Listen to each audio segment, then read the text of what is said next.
The proliferation of the looter shooter? Borderlands 3 has some competition.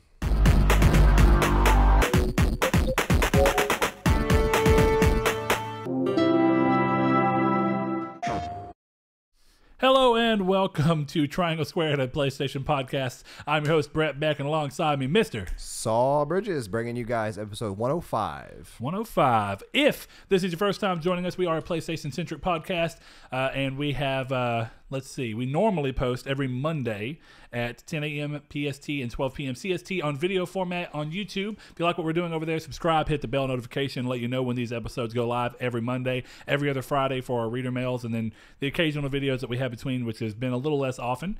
But if you want to put your 2 cents in and what we're talking about, do so down in the comments below. We love to hear what you have to say about the topics.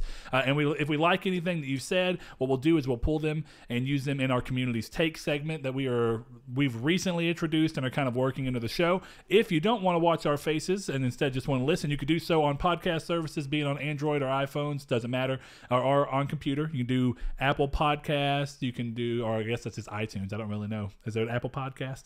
I'm pretty sure there is. I don't have an Apple product. Yeah, you could do Google Play Music, Google Podcasts, Spotify, whatever you want to find us on. And if you like what we're doing over there and you want to talk to us about what we're talking about in these episodes, you can find us on social media, be it on Twitter at Triangle SQRD. You can do so on our Facebook, which is Triangle Squared, a PlayStation podcast. If you ask to join that, we'll gladly let you in. Saul won't be there, but I will in a little bit more of the community. If you want to join our moment-to-moment, day-to-day conversations, you can do so by joining our Discord, which is down in the description below. And lastly, if you'd like to support us with even as little as $1, you can do so on Patreon, which we keep down in the link below, which is patreon.com/Nartec. If you want to go higher, you can get cool custom cases of your choice. And some other goodies as we continue to grow this channel. So with that said, I guess it's time to move into the traditional start of the show. And that is always, first and foremost, Saul, how you doing? What you been playing? Sekiro, Shadows Die Twice. Okay, so we got to talk about that one because Okay. pretty much everybody I know kind of jumped into it, and it's been a mixed bag of whether they enjoy it initially or if it's kind of so stark of a difference from what they expect in a FromSoft game that it kind of throws them off, and they'll play it for a little bit, kind of have struggles with it, and then kind of put it down for a little bit. Now, we're two sides of the same coin. I don't mind the game. I actually enjoy it, but it has frustrated me a few times when going to play it, just because I'm so not used to the way that the game goes. So just as the reasonings as to why I think the biggest differences between the game is honestly skills.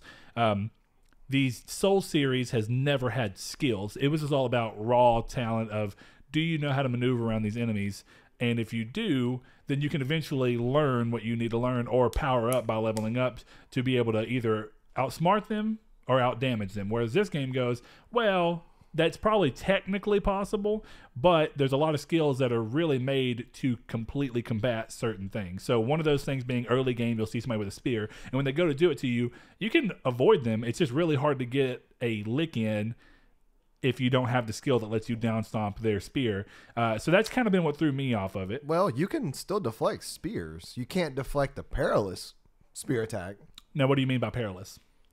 Is that where anytime the red Japanese symbol pops up? That's what I was going to say. For what attack they're doing. So I never was, I don't know how to describe it. It was like I was able to deflect it before I had the skill, and I almost killed the guy with one stealth blow and then the next, and I just kept going. I was like, I can't get him at that very bottom, because it's like you get very few moments, I guess, opportunities to be able to strike without him coming back at you very quickly, and the spears are very quick. I mean, even when they're not doing the perilous or whatever you're saying, it definitely got me. But yeah, one specific mini boss that hung me up, that's the one I think you're talking about, the Shinobi Hunter mini boss. Yeah, not really a spoiler, these names really don't mean much. Well, what I was going to get at there is, did you experience that at all?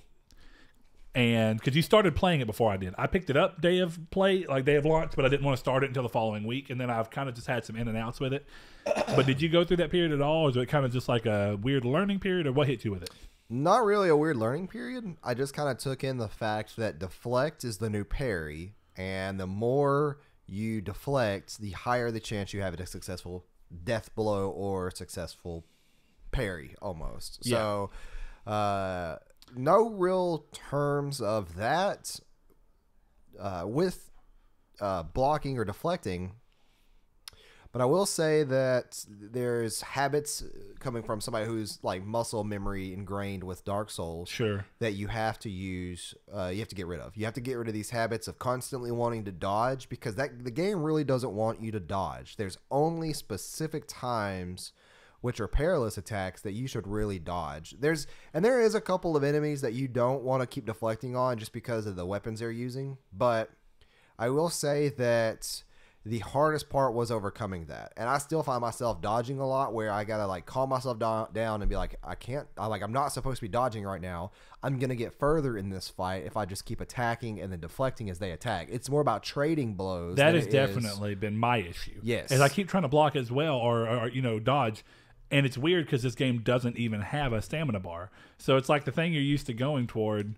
It's like, I don't know. The game there's unlimited stamina, which is really cool. And I also did not realize there was sprinting at all until just like the other day when I played again. I didn't realize they were sprinting either. Hold circle, just like in Dark Souls. I thought I tried that when I very first started playing. I thought I did as well, but I guess I didn't. No, yeah. And there is times, like I love the game so far. Like there's been 2 issues that I've had with the game.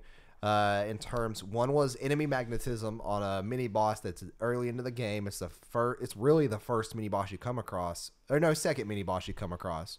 Yeah, because I still haven't fought it. Yeah, which everybody's seen. It's been in all the promotional stuff. It's the chained ogre guy that ground pounds you and throws you.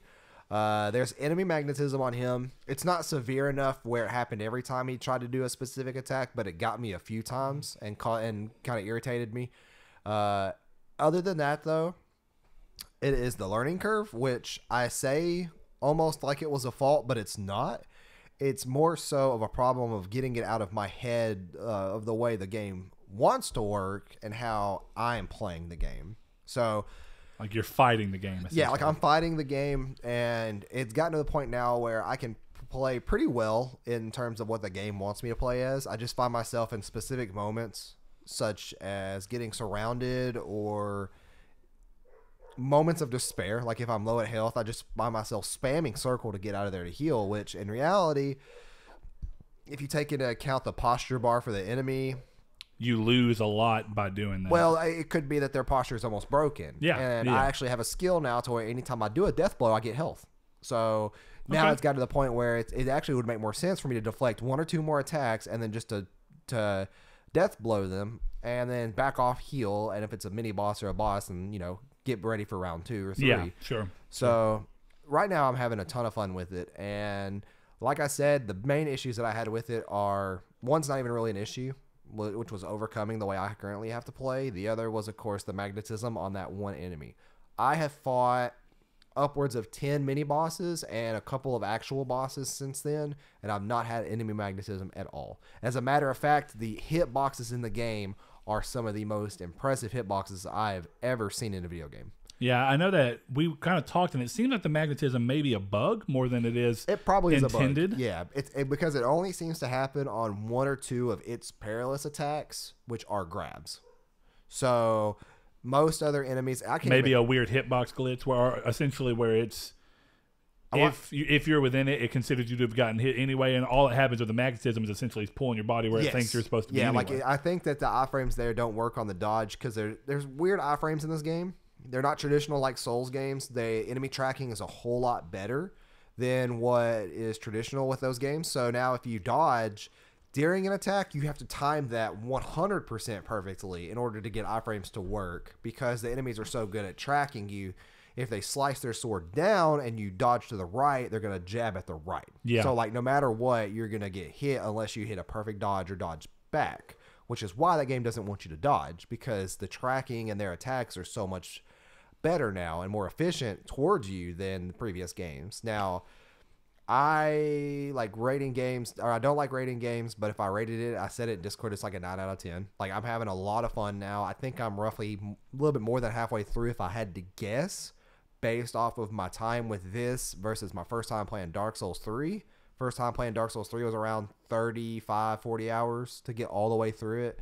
What I love about these games is that I'm sure there's areas that I haven't found yet, and I probably won't find until New Game Plus. Yeah, me and you talked about a couple of those already, and that just goes to show you how early they introduced that. You know, Yeah, the separating paths, which is good because you don't want them. That was always a thing in Dark Souls. So well, they brought back the traditional hub too, where in Dark Souls 3 there is no real way to get back to Firelink. yes, But in this game there is ways to get back to the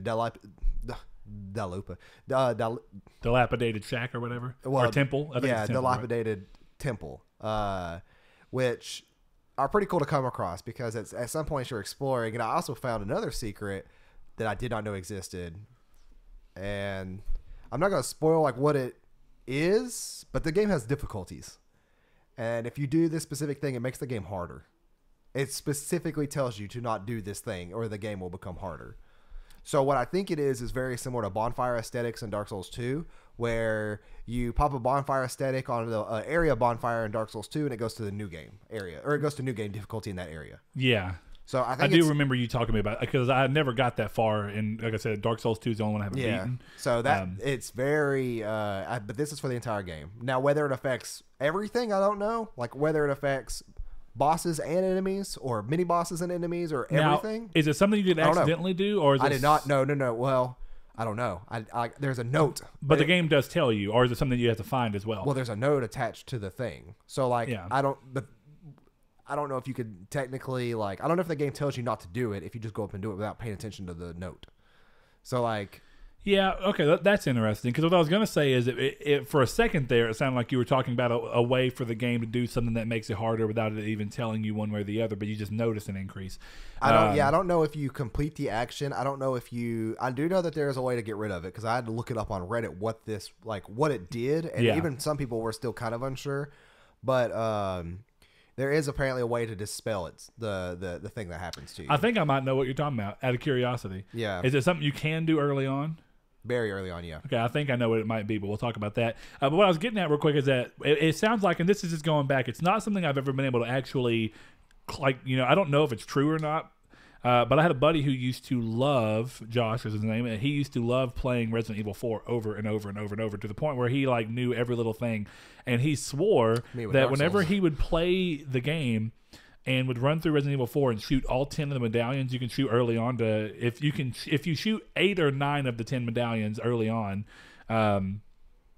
then it may not even be that many. But just for purpose of the story, essentially, if you shoot more than you're required to, the game goes up in difficulty.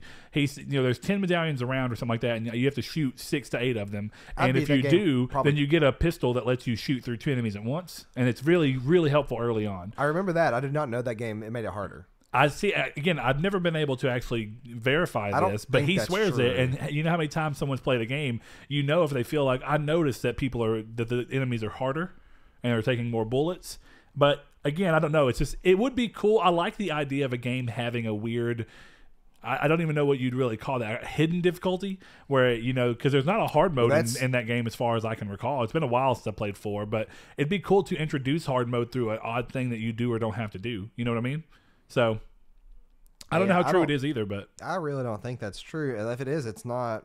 It's not something that's ever been actually verified. No, it doesn't say anything on the wiki, so who knows? But what have you been playing? I have been playing. I did play Sekiro a little bit, but it was frustrating me a little bit, and I got to the point where I was like, well, I'm getting pretty close to the Platinum in New Dawn, so I'm gonna go back to playing New Dawn, and then I started up the Division 2 and played with Ryan and John. Shout out, guys, and also played with Blake. Who has made his way back over to PlayStation for the time being. So that's been fun. I've been playing with him. I have not had to play that game by myself at all, which has been nice, which was in stark contrast to what I did with Anthem. I played Anthem almost entirely by myself. So it's weird the way I'm going about them. But and then we'll talk about Anthem a little bit. There is some new stuff about it. But I'm going to pick that game up soon. I just got to beat Sekiro first. Yeah. I'm trying to figure it out because after I get through this, the next game I want to work heavily into my little rotation is going to be Hollow Knight because it's a game I still haven't gotten to get around to, and it's just bumming me out. So I think that's the next forced game for me to do is when I when I Platinum New Dawn, maybe, I don't know. I might go, when I Platinum New Dawn, I might go back to Sekiro and really just try it out and see if I can get notably further. Last time I was playing, I actually didn't get. It wasn't that I was getting killed. I was stuck because I didn't realize why I didn't have the key, and I finally figured it out. And I just haven't played since I got the key. So again, I wasn't stuck from a difficulty level. I was stuck from I can't move forward because the game says the door's locked.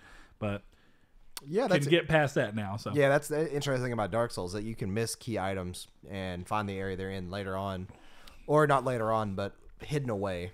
Well, I don't know. Did Dark Souls ever have a specifically required key like that? Absolutely. I don't remember it, but I guess it's just because it's not something that you normally think of so much in the moment. In Dark Souls 3, you can't go to, what is that library area called, where it's the area that prefaces the Lothric brothers.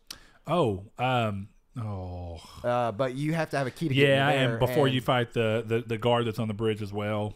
Guard that's on the bridge. Oh, yeah. The one that can knock you off the bridge. Yeah, the knight. But yeah, like there's the crystal sages there. You have to have a key to get into there. And I can't believe I can't think of what it's called. But yeah, there's a lot. Yeah, but is that But what I mean is that the required area? Like, do you have to go through that? You have to go through there. It may just be that brothers. It may be that I've always found them without going into it. You know what I mean? This is the first time I can remember it feeling like it's something where I couldn't go forward because I just completely missed it. Well, what happens is that you can actually, when you kill a big old dude who's real easy, can't think of his name, you get teleported to the Dancer of Boreal Valley. Oh yeah. And then you proceed to that area that way, and the keys will be right there in front of the door. If you just go through and get to Dancer at the very beginning of the game, which you can do, you can go up there and progress, and it will be locked because you have to kill the Lords of Cinder up until that one. That makes sense. Okay. Well, cool. Yeah, I guess now we can move on into our Yorm the Giant. Yorm the Giant. Yeah, that's actually it. All right, so I guess it's community take time, right? Sure. All right. Well, the community's take, and what we're going to essentially do, and this is a big shout out to Josh VR Reader Mail last time. He kind of brought it up, and it's a good way to kind of do it. So what we're going to start doing is we're going to essentially ask a question of the week, and it'll be across our social media. So if you follow us on any of those, I'll be posting it. I'm going to start posting it to Facebook as well so we can get a balance. But typically, I want the question of the week to be very focused around what we talked about the previous episode. And if for some reason something more topical comes up, like if we hadn't talked about State of Play last week and State of Play happened, then of course it still would have been about State of Play. But we're going to try and do it that way. So I took to Twitter, put that down there yesterday, very last minute, and thought about it, and essentially asked what's the general consensus on State of Play from the announcements to the format. So what we're going to do before that real quick, and this is just, I feel like it's important to it. We're going to do a quick rundown of the stuff that was announced, just so we can make sense of these. So nothing crazy. Marvel's Iron Man VR comes 2019 to PSVR, which I found very odd because it said what's being shown is not gameplay, but it's supposed to be coming this year. So I wonder why they were so coy about not showing us gameplay. Yeah. Going retro, apparently the PS4 exclusive content for CTR looks to be retro themed skins for a lot of the racers, so you get to see them in their polygon models that look very similar to what they did on PS1, which I loved. It's very similar to what you saw in the beginning of Crash Bandicoot remastered trilogy that they did, where before he jumps into the machine, he looks like a polygon. They made a new model specifically for that, so that's cool. No Man's Sky, the second point of the big Beyond release is that it's getting full PlayStation VR support this summer and other VRs, but as it pertains to PlayStation VR support, and that means the full game. It'll work with your existing save. You can play multiplayer with people, and when they're doing this online, it seemed like, again, you'll just be able to play the entire game as if you were playing any other way, just in VR. Not a separate mode, which is nice to see. Ready Set Heroes is a new game coming from Sony First Party Studios, a fast-paced twist on dungeon crawling. So it's like two instances of the same dungeon where you move through, and you have to see who gets to the end first. And the person, who gets to the end first gets a leg up when y'all go into the battle arena phase at the end. The game doesn't look bad. I mean, it looks okay. Saul, did you see it? Yeah, no, I haven't watched it. I didn't know if you recapped this whole thing or if you just kind of saw the announcements. I don't have a VR yet, so I didn't really care. Oh, I don't think that one's on a VR game. That one's normal. So you just didn't care about the thing as a whole. I got you. Yeah, like I went through and read through the things that they talked about. I didn't care enough to look into any of them. Gotcha. All right, Blood and Truth, which is a VR game coming from Studio London for Sony, comes out on May 28th, so we have a reveal for that. as well as some new stuff for it. PlayStation VR, the next wave of games coming in spring and summer 2019. They just went over a couple things on there. Observation is a new game that flips the perspective on sci-fi adventure. It's out this May on PS4, and it looks really cool. It looks like if you take the premise of 2001: A Space Odyssey and essentially made it into a game. So I like that. I think that's a really cool idea, and I want to see that through. So I'm hoping that game does well. Five Nights at Freddy's VR Help Wanted is coming. We've already talked about that a little while back, but it's coming apparently very soon. First look at Concrete Genie. We got a new story trailer for it for the first time, and saw a whole lot more of the game, as well as the fact that it was delayed into the fall when it was originally thought to be coming early this year, and it didn't happen. Days Gone got a new story trailer as well, and then we at the very end got a new trailer for Mortal Kombat 11 showing the past meets present trailer where you saw the original versions of characters meeting their new versions, which was actually pretty funny, and it's a good trailer if you haven't seen it yet and then you have any interest in Mortal Kombat. So with that said, we can move back over into the community's take, and like I said, we asked a general consensus on the state of play, all the way from the announcements themselves just to the format itself. So even if the announcements didn't strike you, did you like the format that they chose? Thomas, who is at LlamaFluff42 on Twitter, says, love the format. Good to see continued commitment to VR titles too. Hoping state of play updates will be fairly common, maybe every 2 to 3 months. Wasn't expecting anything too big from the first one, so pretty happy overall. That's essentially... I think that's about the amount of the frequency I would like to see them, about 2 to 3 months. Yeah, I don't think, from even the way they acted like it doesn't seem like it's going to be something that they're trying to do monthly. And this just goes to show this a lapse in my knowledge. I'm not sure if Inside Xbox is every month or not. Yeah, that's not something I keep up with either. Again, I've seen them here and there, but I've never really gone to it to that extent. So either way, if that is the time range, we don't know yet, but if that is the time range they kind of keep between them, that seems like a reasonable thing. And it seems like a good venue for showing these things off. So we're going to go real quick over to YouTube. Mr. El Tabib says, it's all about expectations. People who had high hopes were disappointed and vice versa. I had low expectations and it was meh, direct. Nothing for me was exciting and I wasn't interested in any of the games they talked about. However, they are definitely good venues. These are definitely good venues for announcements, especially for lower tier games. And I think that's what Sony realized. Agreed, 100%. They talked over and over about how the reason that they're skipping E3 and all these trade shows is that they just don't feel like they have the stuff that would be expected of those conferences. So you got to think about it this way. Let's say that Sony didn't announce anything until June, and then their E3 was essentially maybe 2 or 3 more things outside of these things, and then all of this. Would you really have been like that was a satisfying E3? No, it would have been impossible. Terrible, yeah. So that's I mean, because people's expectations weren't in check. Yeah. Do I agree that they should have done the whole show on VR? Well, yeah. Like, I mean, it's fine they did because I'm sure we're going to get some more that aren't in VR, which for that community of VR owners, then yeah, there you go. They have something good. I don't know if the first one made a lot of sense being VR. I think they could have showed off something here to maybe preface what the rest will be like, since the rest aren't going to be filled with VR. Yeah, or you would think so. But yeah, I agree with what El Chabib said 100%. I had no expectations for it, and I still thought it was pretty meh because I don't own a VR. And yeah, I don't really care about it. Okay, we got one more because this kind of ties into that. So this is from Josh Shoop, the one who actually gave us the idea for doing the question instead. He says, admittedly, I felt a little bit let down because I thought there was going to be more. Like we said, expectations are very odd. And I'm not saying that Josh thought he was going to have E3-like reveals, but I think it was a big thing of complete mystery on all of our parts. We just didn't know what to expect, but hopefully the majority of people were able to keep their expectations low. But he says, also, for their first one, there was a lot of VR stuff, just like Saul said, which is great for people that own that, but I can't see where non-VR owners were able to take much away from it. And I do tie into that. As a VR owner, it was exciting to see all those things. And honestly, the highlight of the entire show was No Man's Sky coming to VR, because from the get-go, I've expected that game to be VR, not because of something they said, it just seems like such a perfect fit. And I'm so glad to be seeing it coming in a way that's not even partial. It is the full game, and without being a separate release. Another great move from them. They could have easily released No Man's Sky VR as a separate title. Yeah. if they really wanted to, and they could have done it cheaply, but regardless, I'm glad that they did this. It's a very smart move, and it was a big reveal for the show for people who have VR. But the flip side is right. There wasn't near as much to take away. Now, not everything was VR exclusive. Even the stuff that was shown that was VR, some of it was VR exclusive and some of it was VR modes. So like that Trover Saves the Universe, which is the Squanch Games Justin Roiland game that's coming out, is going to be both. Now, Squanch Games' first game was the Accounting Plus, which was pretty much VR only. So it's nice to see them kind of expanding into both. But that's just an example of games that have both. So I agree with a lot of what was said.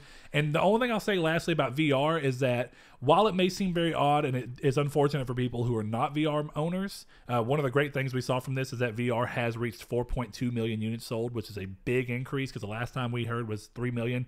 So they've been doing very well, and I think it's important they show this. But in a time where you see the Vita dropping production and the Vita the Vita was already... Sony was stopped announcing games for it pretty much 2 years after it had come out. It's reasonable for people to really be happy that this is happening, and I think you should view VR in that light. Even if you don't have interest for it, it's good that Sony is supporting it and as focused as this, because it shows that at least for everyone else, it shows that Sony has faith in the product and they're not going to drop it as quickly as they did the Vita. Right. And that's cool. So one of the peripherals that they released that they didn't drop support yet so far in its lifespan. Exactly. It's kind of rare for them. Move, if we just go back, Move also was very short-lived. It was around a year and a half to 2 years. iToy was a big success, but very short-lived because it was a limited technology. That one was a little more reasonable. But we've seen this across the board. Sony dropped PlayStation Move far quicker than Xbox decided to drop the Kinect. And be that for better or worse, at least Microsoft was kind of like, we're trying to believe in this because we made it, and Sony just it bit them in the butt into the trash. But it was just one of those things where I see why people are excited that they are supporting the thing. So I think that's it for the community's take. We appreciate y'all's words and feedback on that. Keep them coming every time we do these. We'll try and put those out maybe the day of the episode's launching. I don't know. We'll figure out the best way to get those questions out there. But thanks to everybody. And I guess it's time to move into the drop, Saul. So go ahead. Sure thing. So for those that don't know, the drop is this week's PlayStation's releases across all of its platforms. Pretty short up list we have this week. First one, we have Anger Force Reloaded for PS4. Beat Blaster for PSVR, Far Lone Sails for PS4, Modern Tales Age of Invention for PS4, Monster Dynamic for PS4, Power Rangers Battle for the Grid for PS4. This one I'm going to mispronounce just because of the name. What I'm trying to equate it to is Sephirotic Stories. I think that almost has to be it. Sephirotic, Stories. Wow, another one. Sorcery for PS4. Oh, Sephirotic Stories was for PS4 as well. Sword and Fairy 6, and that's it. And that's for PS4. And that's it. Pretty short list this week. Cool. All right, man. Well, let's see. Going to go into the news. First thing, and this one's kind of a bummer, but I'm not saying it's completely ridiculous, so we'll go ahead and go into that. Sony have announced that they will be delisting Drive Club VR, and Drive Club Bikes starting in August, with server shutdown set for March 2020. Sony is no stranger to closing down servers on their games after attempting, if y'all remember, to shut down the Gravity Rush 2 servers, not even a full year, but pretty close to a full year after the game had released. Again, a niche title, but luckily people really fought them back on that, and they extended it another 6 to 8 months, I want to say, something like that. And then they tried pushing again, but Sony finally went ahead. Sony's quick to shoot a sick horse. Yeah, I'm telling you, man. Drawn to Death just recently had its servers shut down about a year after release. Killstrain's servers were cut down about a year after release. So we're seeing Sony have a lot less room for bloat in this, but the thing about that is Drive Club sales, if I'm not mistaken, and I very well could be, I'm going to double check myself real quick. I think Drive Club as a total brought them somewhere around 3 million sales, and it's a big shift in the way. That's it? Well, but you got to think about 3 million. That's more than Devil May Cry 5 is hitting so far. You know what I mean? Yeah, but this is over how long? Oh yeah, but I mean this is over what? I think Drive Club came in 15. Yeah. Maybe, yeah, but I mean, and it's a very niche, almost niche it's a smaller genre than it used to be. Yeah, but people have been craving a racing game, and I'm surprised it only made 3. I mean, I'm trying to double check real quick, but even then, I mean, essentially what I mean by that is 3 million. There was a point in time, and not even that long ago, that 3 million sales was not considered a slouch. You know what I mean? Well, I mean, it's not exactly a slouch, but for a Sony-produced game that came out 3 years ago, only having average 1 million sales per year. Well, and I don't. It's surprising. And a for lot a of that racing was game. a lot of that was front loaded. You got to think about. So, like another game to think about is the Order 1886. So these are games that a lot of their sales are front loaded. Yeah, they still sell the Order 1886.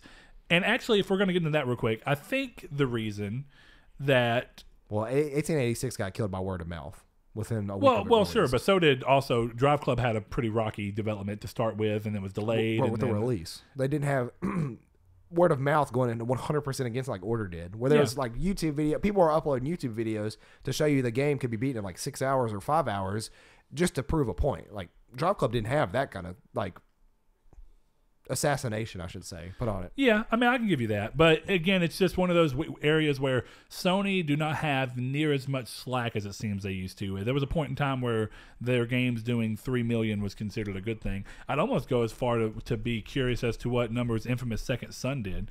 I would say probably around 6. Is what I would guess. I mean, to be fair, it's really hard to find this information solidly. Sorry, I keep having to clear my throat for those that you're may fine. be able to hear me. But, you know, right here we're looking at around 3.1 million. Now, this is VG charts. They're not accurate. Get that out of here. But it is, you know, something to go off of. It gives you an idea. I would equate that to 5 or 6. No, the reason I say I'm not surprised by that is Infamous is a niche series. Infamous 1 and 2 did not sell that well. Yeah, but it came out in a time in which there wasn't a lot of PS4 games that can prove its worth. I mean, I'll give you that it was an exclusive, but it also came out early. No, and I'm that's just why talking I'm not about surprised it came about out. those sales. It came out in a launch window, and there wasn't a lot of games to compare it to. Like you had Killzone, you had Knack, you had Infamous. So if you were going to buy a game that you would think would get the best performance for what this new generation has to offer, you would buy that game. Yeah, I know people who bought that game. I mean, I get what you're saying. Ended up loving the series because of that. And from the weakest game, and I say that as somebody who platinumed it and enjoyed the game, but it was still the weakest game in the series. Yeah. But yeah, that's what I mean is that there was a point in time where these things, but we've seen that from the Order as well. The Order sold around 2 million. Do you think that everything should be shut down because of it? Well, okay, I think there's a number of things going on. I think that they can't sell the game anymore. They're probably getting delisted specifically because of some kind of a license agreement. I'm almost positive.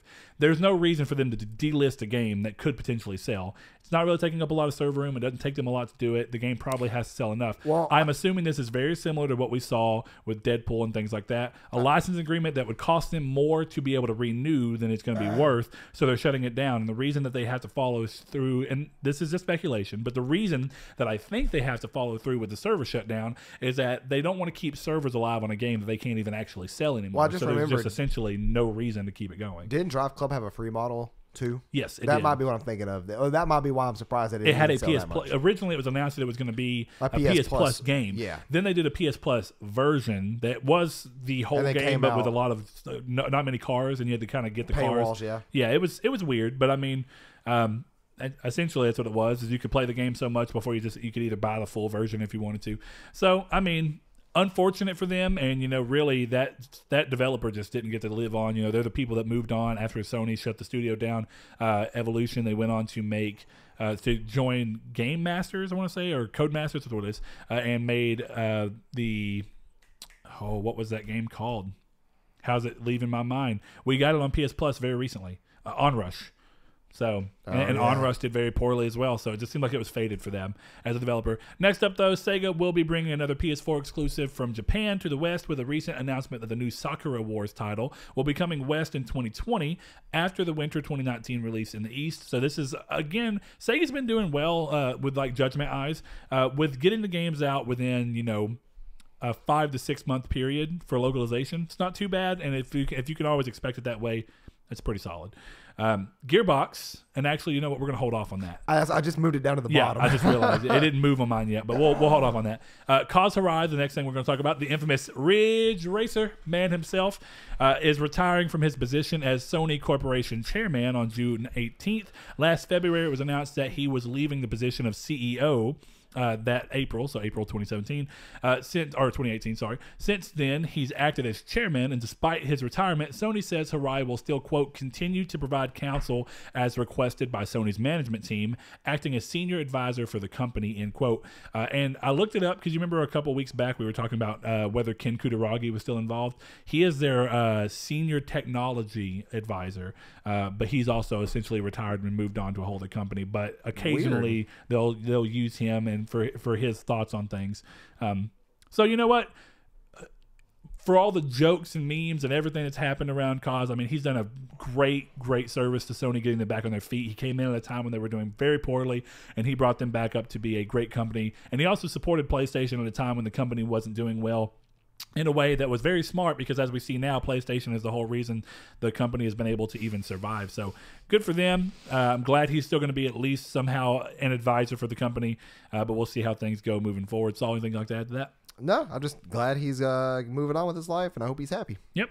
And now, Saul, this one's interesting, but I think you've talked about it before with me and you didn't care for it. But longtime PC exclusive Torchlight 2 is coming to consoles, with Perfect World Entertainment announcing that Panic Button, the developer responsible for many notable Switch ports, be it for better or worse, depending on how you feel about them, will be bringing an enhanced version of the game to consoles featuring multiplayer, new quests, new character classes, and more when it launches this fall. Yeah, I tried it out on PC. Wasn't a huge fan of it, but I tried again. Yeah, I mean, honestly, these games are, as long as it takes, and I imagine that it will, the Diablo style of, and it's always just confused the hell out of me that Diablo does not want to let the console control scheme be an option on computer. I don't see why not. But it'll probably take that where you have a direct control of the character. I actually prefer the PC controls, though. Oh, yeah. I'm just saying it's fine. I find it odd to me that you can't do it. Thing is, the PC controls won't work on a console. Like, can you imagine playing Diablo like you do on PC with a controller unless you actually use the keyboard and mouse? Yeah, it'd be smashing X every time you wanted to go somewhere. It'd be awful. And you'd have to use the analog stick as a cursor. It'd be awful. So I'm sure that's what's going to happen. And either way, I'm excited to see that. It sucks because the original developer for the game, Runic Games, is closed down. To the people that's what I was just Hob. looking into. Yeah, I was like, I thought I remember hearing them closing down entirely. Yeah, and that's Hob is probably the reason that Panic Button's working on it. Panic Button did the Switch port for Hob. So makes sense they would just keep going with it.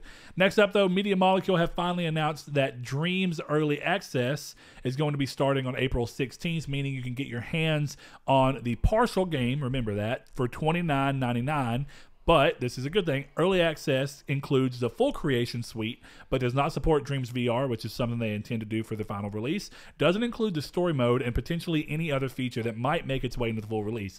But early access does grant the full game to early adopters when it releases, meaning you can have a full game for half the price if you want to jump in and support it early on. Which is a weird decision. They keep saying there's limited spots, and I know that their big thing is they want to.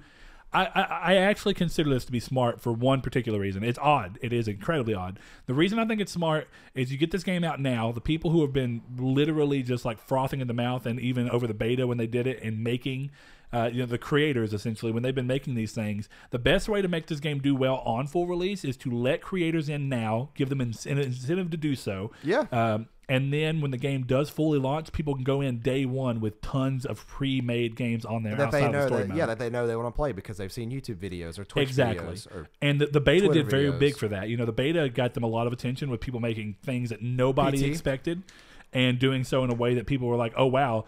Like we've been saying from the get-go, nobody knew what this game was going to really be capable of because we've never seen anything like it. And I mean, that's... Again, for better or worse, and whether you think that Media Molecule has wasted time and money, which I guess at this point it's fair to say that they have wasted time and money having to reboot development over and over and over. But I'm hoping that this ends up launching as a really unique game, and maybe Media Molecule won't be shut down. I don't know, and I wish the best for them. I mean, I have a big fondness for both Tearaway and Little Big Planet, so I hope just off of that fondness that they can keep their jobs and keep going. And I think Dreams looks really cool, but the market and community are going to be the people that determine that. So next up, PSVR, as we've already talked about, it has a ton of announcements coming lately. It gets a fast-paced cross-platform shooter announcement in the way of Telefrag VR, aiming to release simultaneously across PSVR, HTC Vive, and Oculus Rift later this year and feature fast-paced multiplayer that is across all 3 platforms. So it will be a cross-platform game. It's pretty cool. And it doesn't look bad. It was a very short little teaser, but if you were interested in the idea of that at all and have a VR or may have been interested in it, go check it out. Getting back over to Anthem, like we talked about earlier in Tease, BioWare's quick turnaround time and getting out updates seems to be biting them a little bit, as Anthem's 1.04 or 1.0.4 patch continues the pattern of the updates causing as many problems or more as they solve. Definitely when it comes to loot. So this is, I've not played the game. This is not my take on it. This is just the vocal bit of the community and Reddit and whatnot is where I'm kind of getting this from and just viewing it over to you. So the patch introduced legendary missions, much higher difficulty versions of critical path missions, which I'm assuming they mean story missions. They introduced Elysian caches, which appear at the end of strongholds and contain vanity items and crafting materials, and they have a promise that you'll never get the same vanity item twice. I think that might be a bit of a big promise for people who literally play that game over and over again. There's supposed to be 67 at launch vanity items. So I wonder what happens when you hit your cap. Do you just stop getting them? Maybe. And maybe they give you even better crafting materials in the wake of it. I don't know.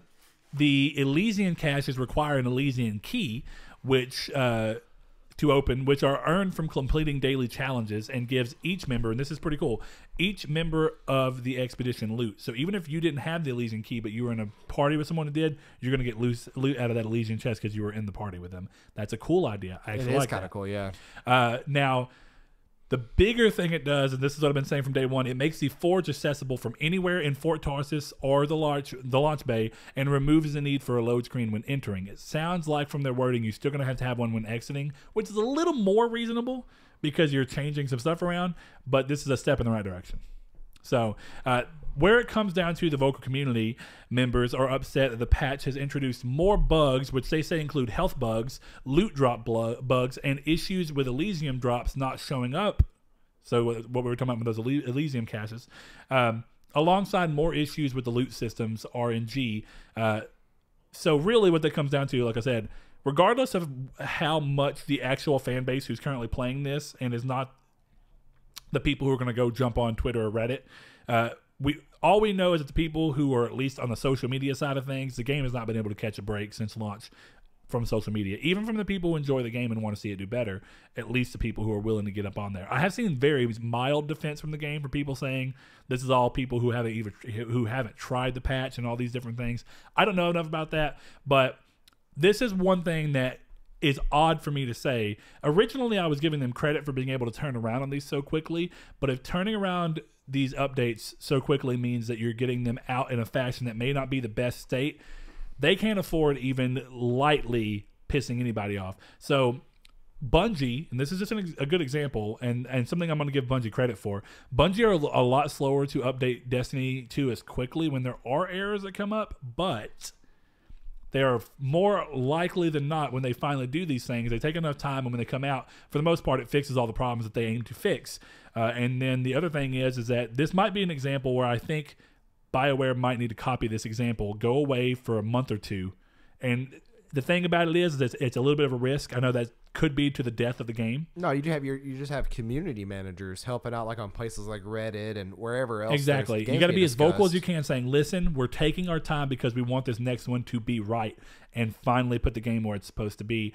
And then, go away for a month or so instead of trying to update every week, and come out with a patch that fixes all of these things and gets the game in a position where people are enjoying playing it until they can start getting this extra content going.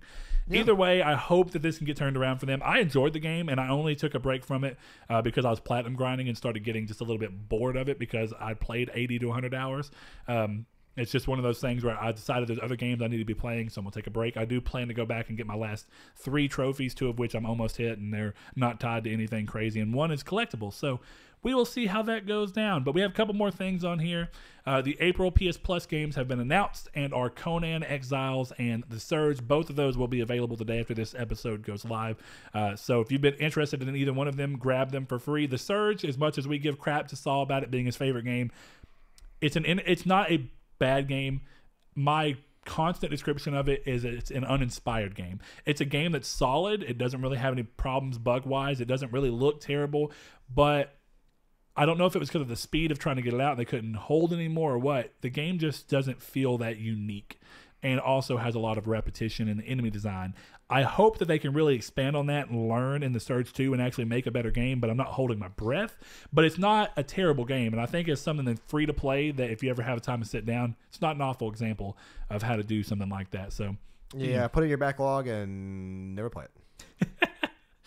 All right, let's see. The last thing here is that during a financial call for investors, CD Projekt Red confirmed that Cyberpunk 2077, to no one's surprise, will be at E3 2019, and have gone on to say, and this is surprising, that it will be the most important ever for the company. This came alongside talk that a cross-gen release for the title is indeed possible. Possible. I don't know what they mean by that. Now, does that mean that we're expecting a release date for the game that's going to be so far away that it could be stretching across 2 gens?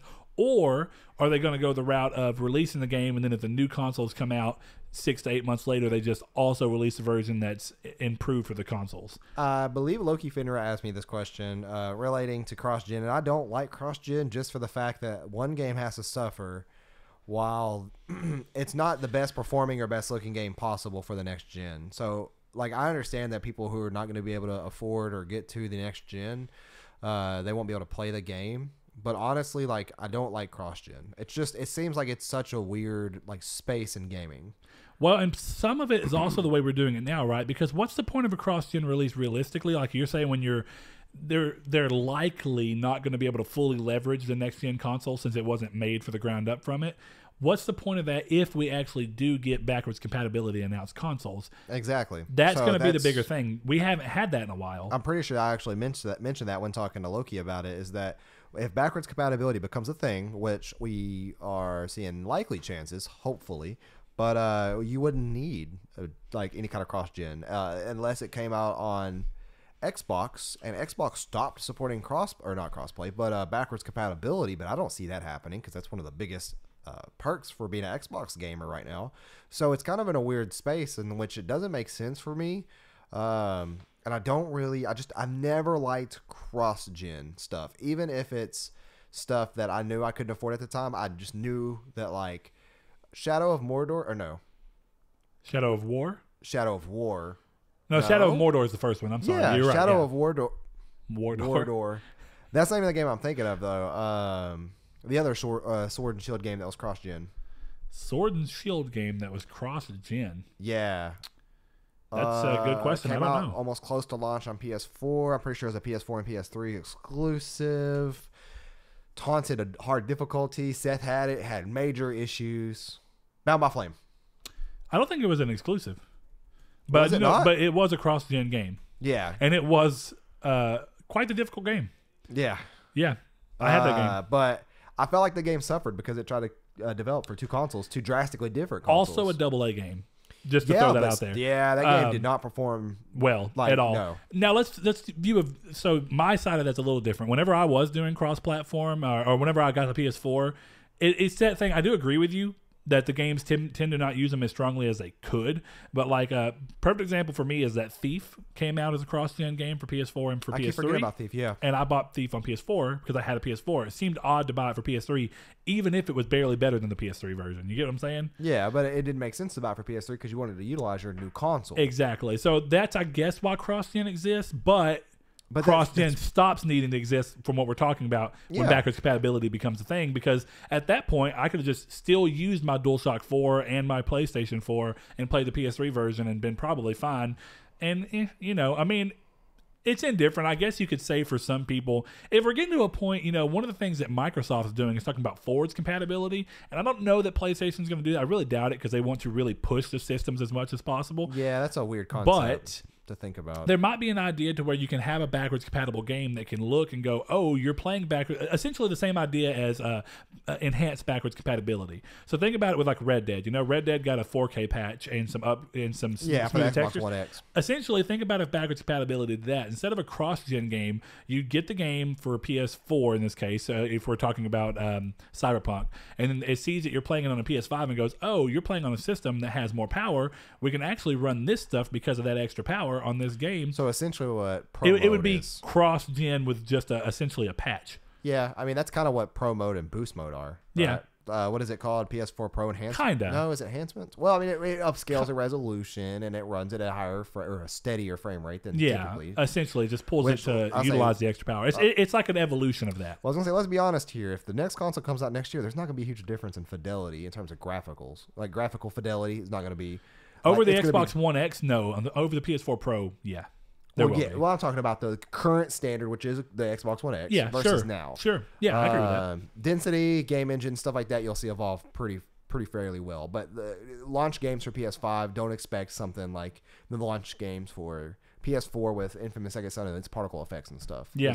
I'm sure we're going to get some cool stuff there, but it's going to be... It depends on who's working on it, because I think actually my go-to example for launch, I mean, Second Son's a great one for that, but Killzone Shadowfall is a really great Guerrilla, launch title. like, Guerrilla is a great Horizon thing. 2 could be a launch title for PS5. And or it actually something. might leverage the system pretty well. It does depend, but I do agree with you. Across the board, don't expect too much. Yeah, and the but sad thing is you can't really make people happy because if that's Horizon... also keeping your expectations low. But go ahead, sorry. Yes, I was going to say Horizon 2, if that was a launch title for PS5 and only PS5, you're going to get the upset people who say, well, I played this on PS4. Why can't I play it on PS4? Yeah. So, But that always happens, and eventually you just got to say, well, because the PS4 is a dying system for us, and you know we're moving on to having to support the new one, and got to give you a reason to buy the new you one. got to leave technology behind if you want it to advance forward. Yeah, it's one of those weird things. But anyway, with that said, that's the end of news. So Saul, how do you want to jump into this? Do you want to? So me and Brett were talking about with the announcement of Borderlands 3 coming and then out. I can cover that. Yeah, it's been kind of a long road since we've had a Borderlands game, or specifically Borderlands 2. And I guess what I'd say is specifically a Gearbox Borderlands game, because the last game was not The Borderlands. pre-sequel the pre-sequel Tales from the Borderlands were which, both offshoots from different developers. which they're also putting into the game, which is cool. So Reese. yeah, you could see Reese in there, and Which is cool. Yeah, I loved that game a lot. But Tales from the Borderlands. But Borderlands 2 cornered a market in which it became king. It became king of looter-style shooters. Because it was pretty And- much the only on the market at the time. Yeah, There was it was mild competition. It was very maybe, but- rare for on a console to have a first-person shooter that revolved around loot, and only loot with a pretty somewhat, I wouldn't say deep, but a pretty good story with cool secrets. It had a package, and the package was pretty massive for what it was. And very quickly, other companies... Well, real quick, would you call that like... Really, it dealt with loot, but would you say that it was like one of the first games, or at least in its time period, it was one of the only console games that was coming out and was working towards having a system that was all about the gameplay loop of being this kind of RPG setup where you have quests and stuff, but the whole loop is always about getting that next best gun. Well, that's and that typically next best an gun. MMO trait too. Yeah, it's that's getting true, better but gear, and those again, we're talking existed about on consoles. Those existed but on consoles, though. Not as common. You know, Well, you essentially had Final Fantasy 11 online for a Right. while, and then you had Final Fantasy. You had 14, all the Fantasy Stars when they were on consoles, but that was last. and they were also Japan only at that point. you No, know, they weren't. There was a Fantasy Star online for on Xbox. on PS2 and Xbox, right? Yeah. Yeah, on Xbox. Yeah, you said PS2. I was like, wait, yeah, but yeah. But I think it during was on that gen. PS2. But because even Final Fantasy 11 made its way to Xbox 360 and just nobody played it on 360, so they stopped supporting it. Yeah, maybe. But yeah, like it kind of cornered an area of a genre that nobody had, and that was instead of playing PvP, which at the time was massive with Call of Duty and Halo raining down way higher players than something like Borderlands, but it became what was a small niche at first, and then very quickly snowballed into a very, very big market. And that is almost, I would say, one of the prime examples and the grandfather of the current market we have today, that is the looter shooter games as a service, with Destiny, Division, Anthem, all these games that have been coming out took inspiration from Borderlands. Yeah, and we've already had, essentially, when you think about it, we've already had 2 big releases of those types of games this year alone already with Anthem and the Division 2. We've seen Destiny 2 keeping its updates coming, and you've seen Warframe keeping its updates going. And there's another one. It's Warframe as well. Yeah, those are the 4 games I'd say are really it right now. Yeah, they are a game that's going to suck you in and have a story that's going to work pretty well for your needs and have cool lore in pretty much all of these. And then what's really going to keep you playing daily is the challenges, the gameplay loop, the loot loop, and all kinds the loot of grind. things. Essentially, it's what drives you to play. It's I need that gun, but to get that gun, I've got to do this. Yeah, so and you're working towards a greater end goal, which would be raids, which something Borderlands never really had. Borderlands had hidden bosses that was really cool. And then they had typically the story mode. You would play PvE with people. There was no raids of any kind. It'd be interesting to see if there are in Borderlands 3. Yeah. So what we'll do real quick is I want to break off and do this little news piece, and then we can kind of continue the conversation off of that. Does that sound good? Yeah. Okay. So Gearbox had their PAX panel, which we've talked about a little bit. They were teasing things over and over again, finally giving us a load of new info about their popular Borderlands franchise. First off, Borderlands 1 is indeed coming to PS4 in 4K HDR with some quality of life improvements and launches April 3rd, which is Wednesday. Odd release, but 2 days after this goes live. Borderlands The Handsome Collection will be getting the 4K HDR treatment with a patch that goes live on the 3rd as well. Borderlands 2 VR is getting the game's DLC, which was absent at release, and I was kind of bummed about that. Added for free, which is nice. And last but not least, Borderlands 3 was shown, as we talked about, revealing returning characters, the new villains, and every Borderlands fan's fantasy, a gun with legs, which is actually pretty cool. All the thing, that was the one part that really made me smile. And seeing Reese, I was like, that's kind of nice. Yeah, I like that Reese is in there. No release date was given for Borderlands 3, but more information is set to come out on April 3rd alongside all the other Borderlands stuff hitting. There have been people who have been looking at numbers and different things in the reveal trailer and saying that's going to come out in October. There's some people who are taking because it's apparently a 0-1 and then a 1-0 somewhere in the trailer. And yeah, they're hex codes. So people are saying that that's either October 1st, if you're looking at it from like a European standpoint where they put date, month, year, or it's January 1st. Or January 10th, I'm sorry, of next year. So right now, we don't know, but hopefully we'll learn more and get an idea. But they showed off enough for me to think that it's probably coming pretty soon. And with that, me and Saul's discussion was, what do you do with a series like Borderlands that's not been in this generation really at all with a new entry, and how does it face up against all these new games that have come out in its genre and improved upon them and even kind of evolved the genre to a point where now, like Saul said, it's more than just a looter shooter. It's a looter shooter with games as a service in mind. Shift codes. Yeah. But yeah, like I am personally really, really, really excited. I can't remember if I mentioned it before, but Borderlands was one of the games that I played so much of. Borderlands 2 specifically. I did play Borderlands 1, but I liked Borderlands 2 a lot more. Borderlands 2 was towards the end of my Xbox era, where me and 2 other friends played that game for probably, I wouldn't even guess, I'm just going to say hundreds, if not maybe even 1,000 hours. I think we've talked about that. You, Gavin, and Joe? Yeah. No. Me, Gavin, and Casey. Oh, yeah. That's Joe right. never that's played right. Borderlands. That's right. But that was towards the end of that era for me, which I got really kind of tired of Borderlands just because of the sheer amount of hours that I put into it.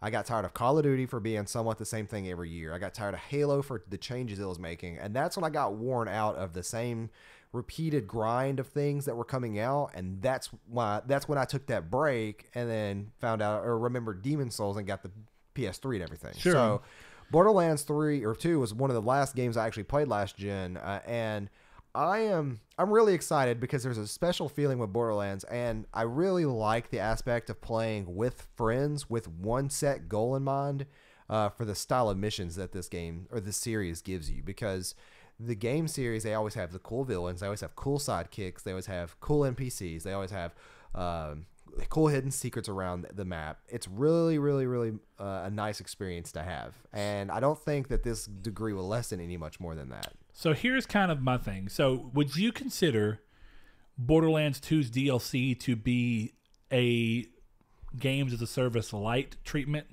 Kind of like not truly games as a service, but finding ways to make you continue playing with new things until finally it was done. Unlike something like Destiny, which constantly aims for new updates over and over, and then a new DLC essentially that hits as a big expansion. I guess kind of. because it kind of did what Halo did, what Call of Duty did, where it's more content. Yeah. So and because of the way the game worked, it was like, well, you have new weapons to get, new characters to play with to get these weapons, and new areas to explore potentially depending on what you were doing. So, I mean, in that sense, what I'm kind of getting at is something to increase the longevity of a game. Do you think they should stick with that and then just keep going with it, or do you think they should go more towards the weekly reset thing that we've been seeing all these other games do? I don't want that in Borderlands. See, that's what I was going to say. So, one thing that we talked about was how does Borderlands stack up in a time period what's full of these games like Saul was talking about, but what they might be able to do to actually survive is if these are the important things to talk about. I would say that playing Borderlands 2 not even that long ago, even on Vita actually, and then I played it on other consoles as well, and I'm about to start Borderlands 2 VR, which I think will be a more interesting experience because of the VR element to it and with the aim controller.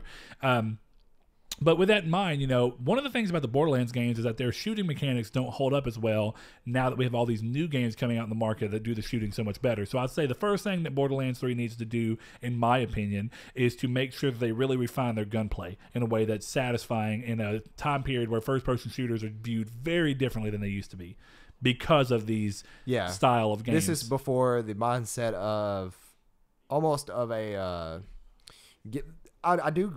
I don't know about baby games as a service kind of being somewhat something that would be rightfully called, but this was before it wanted you to replay and come back every day. What I like about Borderlands is that it does that successfully without having to update things week to week to week. And there's still a finality to the game. Yes. Where you can actually sit there and say without question, I have done everything this game has to offer. There are cool guns to grind, to get. There is cool bosses to go find and grind. There is cool areas to find. The stories are always pretty fun. And then, of course, you do all that one character. There's literally a completely different character on the other side of the game that you can play as well. And that goes back to something you like, which is character builds in games like this. So you can make your own character builds. They have character trees. One thing that was interesting is a lot of people showed disappointment that this was not the first thing that was going to let you make your own Vault Hunter. Now, are you in that view set as well, or do you consider the 4 different protagonists to be different enough to somewhat eschew the need for character creation? I like the already created characters. They tend to have one more life for them for what they are and can kind of interact better with everything that goes on in those games. Well, and I'd say that you can create, and I could see the argument, let's just use Borderlands 2 for an example. I could see the argument we can say, well, maybe you wanted to play as Zero so you could be more nimble and have the sword and all these things and these different abilities. Yeah, or you can play as Mordecai. Yeah, and then some people would say, well, why can't you just make a character and then choose the loadout from which of these characters you would want? So instead of linking them to a character, instead of saying, oh, Zero's the one who's more nimble and has a sword and all these different abilities. That's because unlike what Destiny tries to do, which they do it well for what it is, but they try to insert you into the story as your own character with your own past and everything, where this is already set up for you. And typically with the writing that Gearbox does for these games is really done well. And the story feels like it's done well. You're going after exactly what I've always said as to why I don't like character creation. And I guess it just depends for you. It's all about the quality of the people who are doing it. But you brought up a great example. Destiny 2 doesn't make you feel present in the world because there is no history. There's nothing they can really play off of except for the events of the games themselves. Right. Well, it's not only that, though. It's not just based off the quality. It's based off of whether there's a formula already at work that needs to be changed or not. And I think... So Borderlands has always done this. You don't feel the need to change it because it's part of a working formula. It's very familiar of a formula, and it works really well. Okay. I could see that. Where Destiny, the fact that it launched with a character creation is fine because Bungie can handle a sci-fi story done pretty well. However, if Destiny 1 had a preset character and then all of a sudden in 2 you edited your own character, it'd be kind of weird. I do agree with that. Even though that's where it is for me, is that like Borderlands 3 is something I'm heavily looking forward to, and I think I'm going to get a lot of enjoyment and a lot of time out of. And I'm kind of hesitant, though, to think about the way Gearbox will use its game model. If it's going to go from what it was to a classical looter shooter, or is it going to go to a games as a service and rely on weekly to monthly updates with content that's going to add? It's not going to hinder the experience at all, but it's going to almost make me wonder the same thing that Anthem makes me wonder, or Destiny makes me wonder, is that at launch, there could have been more. and we're just getting it later down the road for $30 more. For whatever reason that they want to find it, whether they ran out of time or because they specifically wanted to separate it so that they could make money off of it because that was the publisher's plan. Yeah. These are all... Way back when, for me, I don't know if everybody feels this way, but for me, when DLCs would launch last generation, it felt like an addition to the game that they had been working on since the game came out. It did not feel like missing content because at those points, in that generation, most games felt complete. There are times in which a game will release this generation that does not feel complete. Well, okay.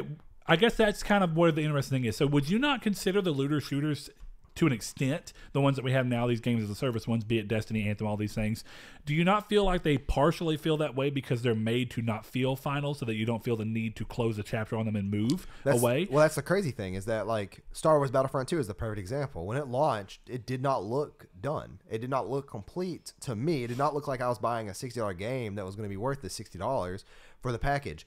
Destiny 2 had a full story to play through, whether it was 12 or 11 hours or whatever it was, and then there was a set amount of things because it was once again a familiar formula. We knew there was strikes, we knew there was going to be a raid launching after, which of course is very traditional. They don't want you to jump through and speed race through the game and ignore everything just to play the raid at the end. That's why they launch raids secondary. They don't launch them or have them at launch.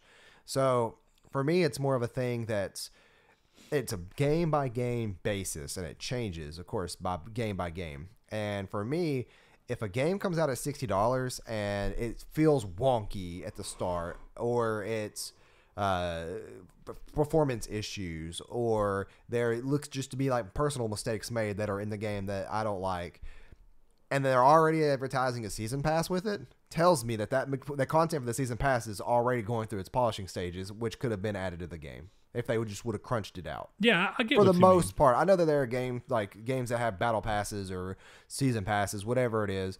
Those that I actually agree with and don't mind are free games. I'll pay $60 for Apex, for Path of Exile, for League of Legends, all those games like that. I will pay to get more content and stuff in those games. And Path of Exiles, I'm pretty sure you only get cosmetic stuff and inventory slots. You don't get any kind of advantage.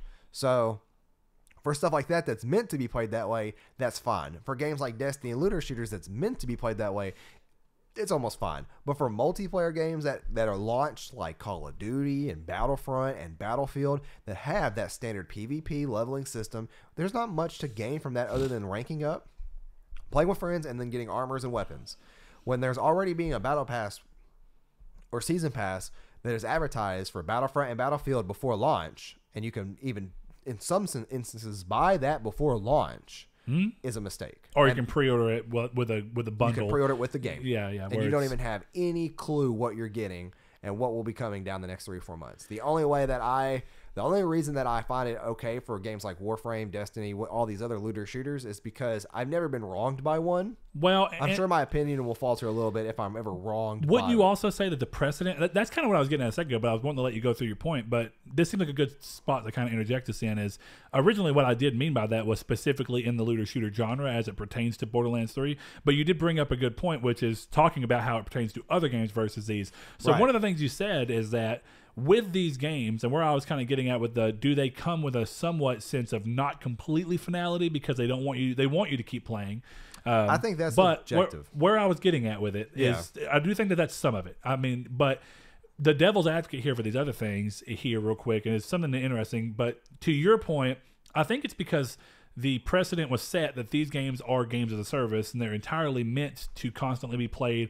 And then because they're meant to be constantly played, they want you to know that, well, even though they're being constantly played, we do have content that's coming 3 months out, 6 months out, whatever it is. And that's because that's the goal where you get to see the next part. So even if you do manage to play so much that you've done everything you can and you step away, you know where the next on-ramp is for you to get back into playing that game because you know what the content is. Exactly. And I would say that argument does work with the online games to an extent because when these people play Battlefront 2 or Battlefield 5 or whatever it be, when they play these games every day, Call of Duty Black Ops 4, when they play these games every day, And that's when they're buying them for. They're buying them for this multiplayer element and going, you know what? I can't wait to do this over and over again. I do agree with you in the sense of most of what's going to happen on that is things that like, a new map or new things that they are already just putting out separately, because it's easy to look at it from behind the scenes as going, well, they're doing this just to try and nickel and dime us with something they could have put in the game.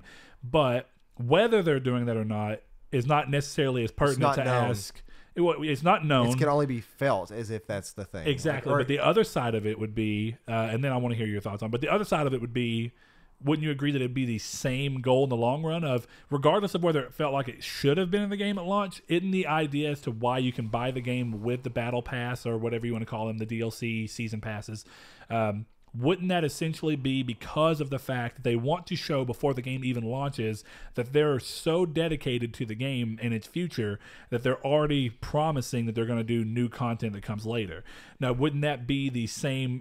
Now, of course, whether the game launches in a bad state to where you feel like it should have been at launch or not, in the point of the battle pass coming before it so that people can look at it and feel confident in the fact that if they buy this game, even just to play multiplayer all day with their friends, that as they keep playing and get bored of the same maps and the same operators and like Rainbow Six or whatever, that they know down the road they're going to get new operators, new maps, new guns, whatever it be.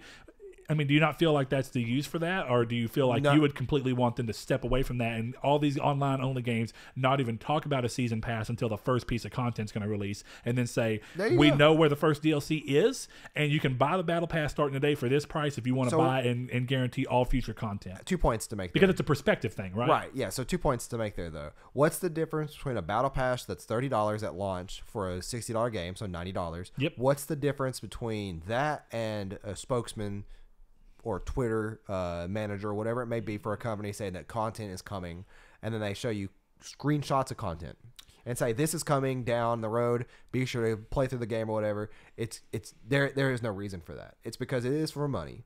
Because my second point is... just to throw in what that is, and that's what I was going to say, is all about day one money, right? Because that means that even if the game only sells... Even if the game sells the same amount either way, let's just say it sells 1 million copies either way, whenever... up front, day one, you're also spending that extra $30 for the battle pass. That means their day one sales numbers, despite the quantity being the same, the dollars is actually higher because of guaranteed money up front for people who are doing this. So it's probably somewhat, just to give you your credit, it probably is somewhat a bad business tactic of, well, we can inflate the day one money by also including money that was guaranteed for season pass stuff. Yeah, and making the game look even better up front for investors. And you're not too sure which content was really created for the game or for the pass. Now, that's where the whole debate between DLC really stood for. Did it stand for disc lock content, which is what people think it stands for now because it is on disc locked behind that content paywall, or is it download content?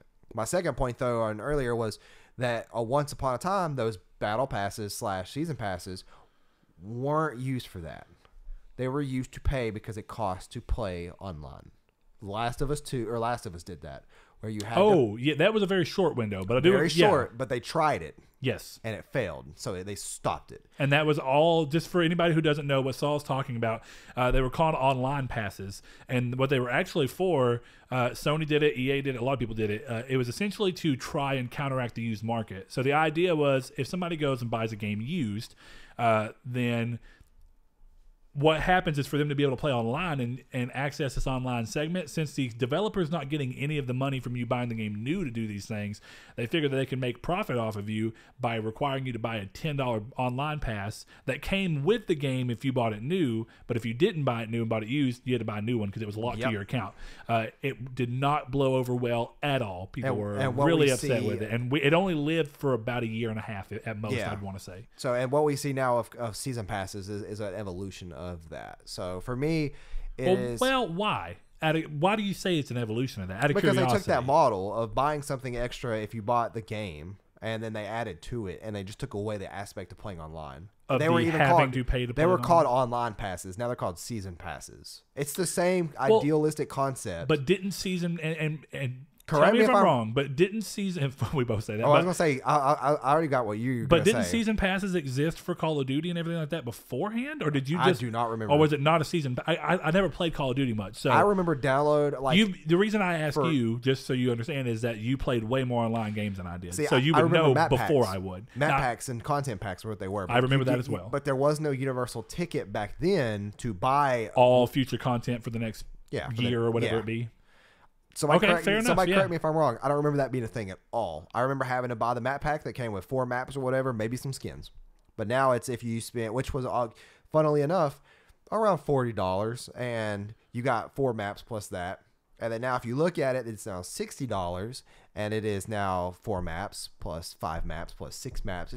They're pricing the content. It's roughly the same, and then you're getting exponentially more content, which looks like a better deal. But then it makes you wonder, how much is this content really worth? And how much of that content was originally meant to be on the disc. Yes. But yeah, and I get that from a perspective standpoint. So I guess what your argument is, in particular on that side and how it pertains to Borderlands 3, is you don't want them to do that. Because as far as you're concerned, and even other games as an example, it's all about the perspective. And realistically, it'd be transparency. Because if you're not even talking about the money aspect until the first piece of content's ready to launch, then it shouldn't matter. Right. But what we see, just as the dialogue to that, or the other side of it, is that what we see alongside these season passes with these types of games traditionally is also a season pass schedule. So you go, well, you're going to get the season pass, and you're also going to know that the game launches in January. March 1st, we have the first DLC pack releasing. We have on April 1st the first patch that's going to add a new raid. Then we're going to add a raid instance in January, and then we're going to add the second DLC or in July. Then we'll add the second DLC pack in August. You see this weird like roadmap alongside them. So it is, that's what makes it interesting. Is would they ever actually separate it back down to something separate? Which we're kind of losing the forest for the trees on this. It's an interesting conversation. Well, I was gonna say, what's the point of having season map attached to that, or season pass? Why not just have the roadmap? And then talk about season pass when the first piece is ready to launch. Yep. And then go, hey, roadmap's already here for people who are curious. But then, because they want you to go ahead and buy that up, because they're going to offer something like Call of Duty got caught doing, potentially. People say it was a glitch, but where it marked you if you didn't have the season pass. Yes. And there were more people unmarked than there was marked. Yeah. Which shows you how I don't really care for season passes. Yeah. I buy them for games I really love that I know I'm going to play through the content anyways, because it ends up being cheaper, but I don't like that model. So to move back real quick to Borderlands 3, how do you think let's just say Borderlands 3 right now, we're going to consider it because we don't know enough. Now, we may learn more as this goes on, and maybe next week's episode will be able to elaborate on the improvements they're making. But let's just say right now, Borderlands 3 is just more of the style and platform and gameplay that we saw with Borderlands 2. Yeah. And just going with new characters, new world, and all that. How, in your mind, would you take the idea of Borderlands 3 and modernize it in a way that it would be able to smartly go against these other games and pull your attention away from things like Destiny and whatnot, while also not trying to be the same thing, which is kind of, I think we both agree that it stands to do well by not trying to be those things, but be similar in the fact that it is still a looter shooter, but be true to its roots of being a looter shooter RPG that is you launch it with the exact same business model as Borderlands 2. I guess what I mean by that is like features, mechanics, that's what I'm saying. like and that. Then you add raids. That's it. So you think you add an in-game goal that can be repeated for an in-game task, and that's it. Like, you allow the game to hard cap it at the end of the game. Sure. You allow there to be a certain thing, and then 6 months later down the road, when everybody's done with all of that and they've explored everything, they've gotten the guns they've been wanting. Because let's be real, that's what Borderlands is there for. It's there for the guns. And Destiny, and the RPG experience. But I'm just saying, like, the replayability factor is the guns. But I think that me and you would both agree that I think Borderlands is more RPG-like than any of these other looter shooters right now. Even though their Division 2 has gotten surprisingly closer. Maybe Anthem has a little bit of it, but it's on par with Destiny 1, because Destiny 1 still had a skill tree kind of similar to that, depending on like your skill class. tree per items and per class. And don't forget the skill trees weren't per items, I guess. But in Destiny 1, they were per like your subclass, and you could actually select things in each node. Yeah, I remember. Where it's pretty similar in Borderlands, where it's 3 trees, if I remember correctly, maybe 4, but then they had about 6 to 12 items in each tree. It's been But I guess what I meant by that is character builds, because character builds isn't the same in Borderlands as it is in something like Destiny. Which because in Destiny it typically revolves around an armor set plus weapons plus your specials. Where in Borderlands it's more of getting the guns you want that work well together. Plus you're using how you can use your character abilities that you unlock. That are specific to each character. Which still is the same skeleton as Destiny. It's just Borderlands has that. It does it right. And if Borderlands 3 launches comparable to Borderlands 2. And like I said, it can do everything that Borderlands 2 could do. It can have a fun story. It can have cool and engaging NPCs and dialogue. Have the humor. Then yeah, go for it. I will love it. And then you release, say, like a 6-man raid right where, because obviously you have, or technically it'd be 8-man, right? If it was 2 groups of 4. Yeah. So like an 8-man raid, like where you take on, you could track all the way back through Borderlands 1 locations into 2 locations and then fight a boss at the end. Maybe Handsome Jack find a way to revive himself. Who knows?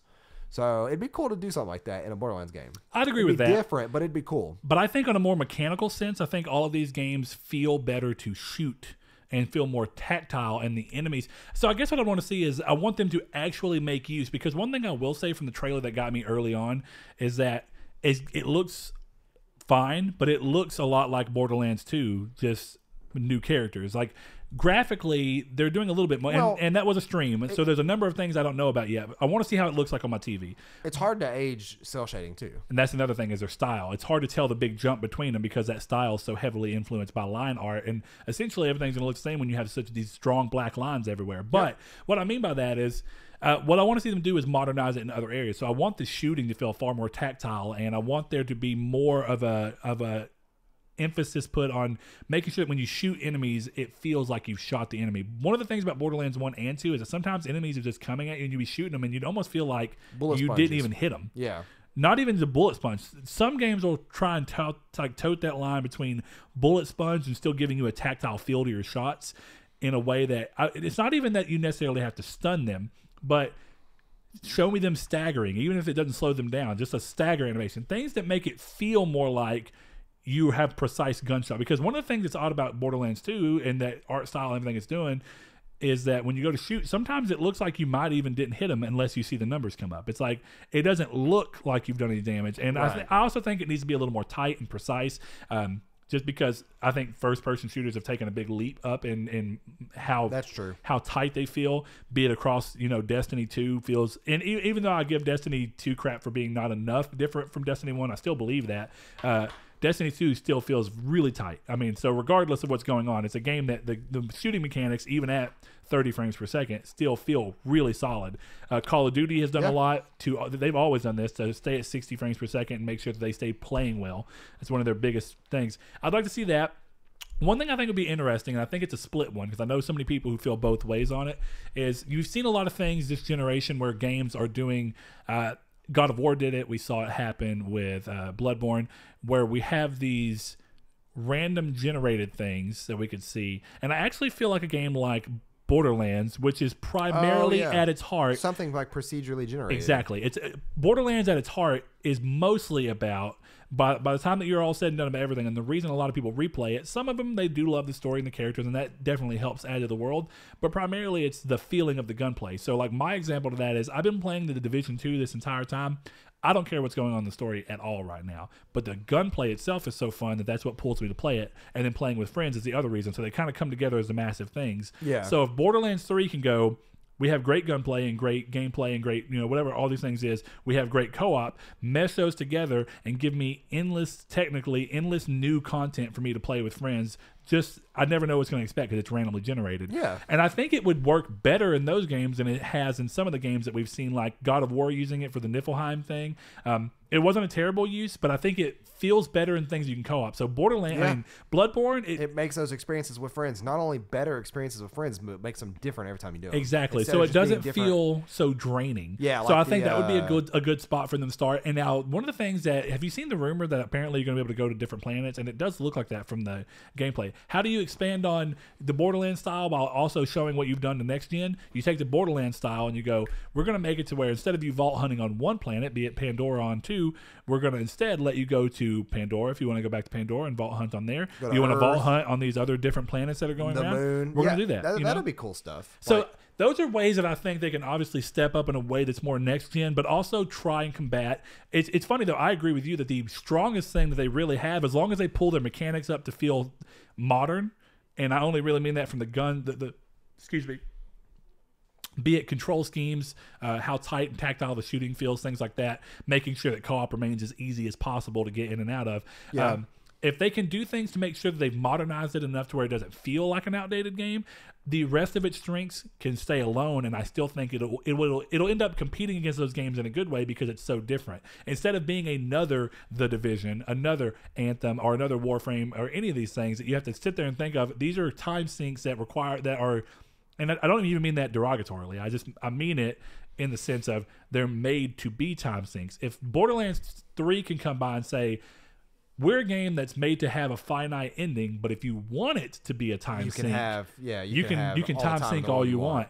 And I think that you're right in that. Don't lean too heavily into that. I do agree that they shouldn't do any kind of weekly resets or anything like that. Instead, just give me something that has a real ending, but also has plenty of content. Going to different planets would definitely help that. And you could even make it to where the planets have their own randomly generated events and stuff that happen. And then you could also make randomly generated dungeons or whatever you want to call it. Yeah, like Chalice dungeons. But better, and maybe randomly generated vaults or whatever you want to call it. There could be something. Would be cool. Vaults would be cool. Yeah, that'd be a cool way to do it. And it would also make sense with a vault, as you'd always get a reward at the end. So there'd be a reason to keep going. Yeah. And one thing they could do, instead of worrying about weekly resets and whatnot, that might be interesting, and I don't know how I feel about this, is they can either add new guns through DLC that also comes as a free patch for everyone else, where they can still get these new guns. The DLC is just content, but it also adds new guns that all players can have access to as the update hits. Kind of like what Destiny 2 decided to do with the Black Armory or whatever. You could still play Destiny 2 and get new updates, but they weren't locked to the Black Armory. It was really an interesting take on the idea. So do something like that. Add DLC that adds new story, new characters, new guns, and all that. But the guns themselves can be added to everyone's story. That way, if they did something like a procedurally generated vault, as you keep going, maybe one point in time you'll actually reach the end of the guns, which unlikely, but you might. And then now you have a billion. Yeah, but then again, it's just a billion variations of the same guns. You know what I mean? Yeah, kind of. It's kind of like it's been a long time since I've played Borderlands 2, but I mean, essentially, you just keep getting the same gun, essentially with different perks, and perk combinations. And that's, if you want to say that, then Destiny 2 has a billion guns. Realistically, you know what I mean? There's a ton of different things you can do. So, in the sense of one of the things that Destiny's done has been like, well, with this Black Armor, we're going to add this new gun. You know, the rolls are random, but they're also static. Like, there's only a certain amount of rolls. Yeah, that's true. But they are still somewhat randomly generated. Or Borderlands feels more like everything could be on anything, and it could have all these. And yeah, you are right. 30 billion. More like, what would I call it? Diablo 3. I was going to say like the planets in No Man's Sky, where you're going to come across multiple new planets, but they may be resembling of other planets you've been to. That's a good point. I was going to say like Diablo 3's modifiers for enemies, where you can go up and any enemy of any type can be a blue, purple with 5 or 6 or 10 or whatever different modifiers on it, and any enemy can get any modifier, and it could be any combination of modifiers. So you'd be like, why am I fighting a Waller who arcane with lava? And it's like, oh God, what's going on here? You know? Yeah. So I like that. So I guess I'll give you that. If the game is technically randomly generating the back end side like it is, even though it may feel familiar, that's probably a good point. You still might end up stumbling onto a gun that no one else has at the end of a vault. Which would be like, cool. Whoa. Yeah. Yeah. So, I mean, I don't know. That's essentially my take on it. I hope the game doesn't feel outdated. It's been so long since the Borderlands proper that it feels weird to think about how it might act and feel in a time period like this with no nostalgia tied to it as a game itself. Right. There's nostalgia tied to the franchise in Borderlands, but the reason that some people can still be playing the Handsome Collection and not feel too bad about it is if you're a huge fan of Borderlands and you loved Borderlands 2 from the get-go, you always carry that nostalgia, even when you're replaying it. That nostalgia might not carry forward to Borderlands 3. The namesake might, but you go to play it and you're like, something feels off about this. It could happen. I hope not. And I think that what I was going to say real quick, too, just to tie back into, you said you don't know if they'll go towards that weekly, monthly, or whatever update. The only reason I think some people might argue that there's a chance they would is because they essentially were going after that when they started Battleborn. So if that failed. So let's not compare. You would hope that they would say that failed. So instead of trying to lean and take anything away from that, let's let this be failure. Yeah, let's this be an evolution of the normal Borderlands formula in a way that still feels modern. They seem to have presented it in such a way. So. I agree, but some people said they were a little bit disappointed with the launch trailer. So we'll see. It's literally a developer trailer. It's not even a launch trailer. Yeah, I mean, teaser trailer is what I really... But developer teaser. So, yeah, developer teaser is what they're calling it. So we'll see more maybe on Wednesday, and maybe next week we'll be able to kind of elaborate on those thoughts, and that might even be the community's take. Yeah, how about that? How about community's take? Why don't you guys tell us what you want to see in Borderlands 3, whether it is different mechanics, different gameplay, different everything. So... let us give us a short little summary, and we'll be sure to read them off next show. And then also, whenever this stuff comes out, April 3rd, with the new stuff, depending on how that paints your things, you could wait to give us your example on both. When we can see. But either way, I think this has been a good episode. So with that said, this has been Triangle Squared. Thank you. Thank you.